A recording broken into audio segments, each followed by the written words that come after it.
Hi, my name is Tommy Ray, and I will show you how to use a monthly budget using Google Sheets.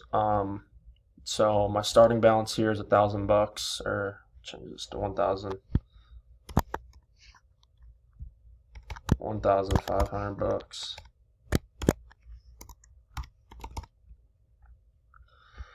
My rent per month is $500.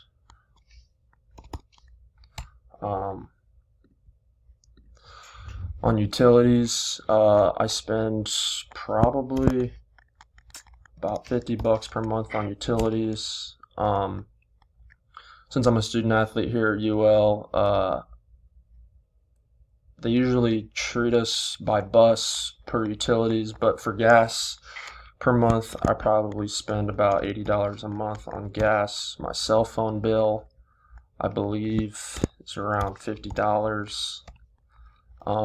Insurance, my mother's job actually covers our family's insurance, so I'm going to leave that blank. Clothing, probably spend about, I'll say, $60 a month on clothes. And for household supplies, which is groceries and whatnot, I'll say I spend probably about $40 a month on groceries.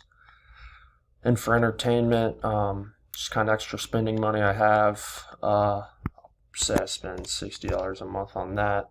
And you can make a savings account here if you want, but I'm just going to leave that blank. And that is how you create a monthly budget using Google Sheets. Thank you.